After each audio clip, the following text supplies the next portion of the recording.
আরবি সাহিত্য দিয়ে একটি আয়াত নাজিল করেছেন। এই আয়াতটার নাম হচ্ছে আয়াতুল কুরসি।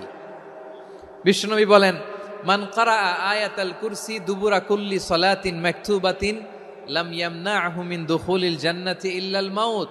প্রত্যেক ফরজ নামাজের পরে যে আয়াতুল কুরসি পড়বে তার জান্নাতে যাওয়ার ক্ষেত্রে আর কোনো বাধা থাকে না, একটা জিনিস ছাড়া, সেটা হচ্ছে মৃত্যু, মরণ। লোকটা মরে না তাই জান্নাতে যায় না, মরলেই জান্নাতি।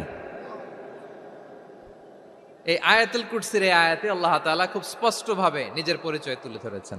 আবার সূরাতুল ইখলাসের ভেতরে আল্লাহ তাআলা খুব চমৎকার ভঙ্গিমায় তিনি নিজের পরিচয় তুলে ধরেছেন।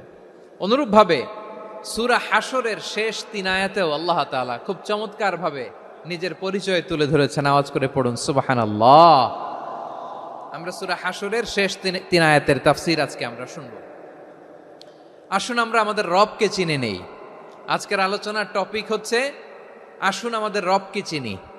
আসুন আমাদের, সবাই বলুন, আসুন আমাদের রবকে চিনি। আজকের আমার ঢাকা বিভাগের প্রোগ্রাম থেকে, এই নবাবগঞ্জ বারুয়াখালীর প্রোগ্রাম থেকে আমরা আমাদের রবকে চিনে যাব ইনশাআল্লাহ। বলেন সবাই। সূরা হাশরের শেষ 3 আয়াতের একটা বিশেষ ফজিলত আছে, এটা আপনারা পড়বেন। কি ফজিলত? বিষ্ণু ইসা ইসলাম বলেন, মান ক্বালা হিনা ইউসবিহু সালাসা মাররাতিন আউযু বিল্লাহিস সামিউল আলিম মিনাশ শাইতানির রাজীম সুম্মা ক্বারাআ সালাসা আয়াতিন মিন আখিরি সূরাতিল হাশরি ওয়াক্কালাল্লাহু বিহি ৭০,০০০ মালাকিন ইউসাল্লুনা আলাইহি ওয়া ইন মাতা ফি যালিকাল ইয়াউমি মাতা শাহীদান।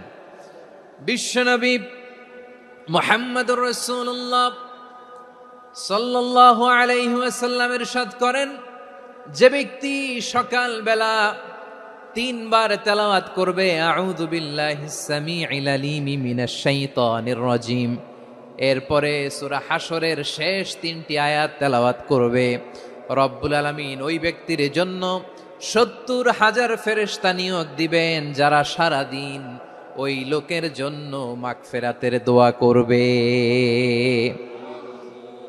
শুধু এখানেই শেষ নয়, বিশ্বনবী ফরমান, ওয়া ইন মাতা ফি যালিকাল ইয়াউমি মাতা শাহীদান, ওই দিন যদি ওই ব্যক্তিটা ইন্তেকাল করে সে শহীদ হয়ে কিয়ামতের দিন আল্লাহর সামনে দাঁড়াবে।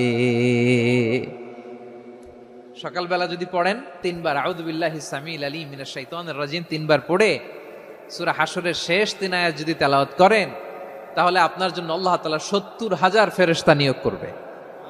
সারা দিন তারা আপনার জন্য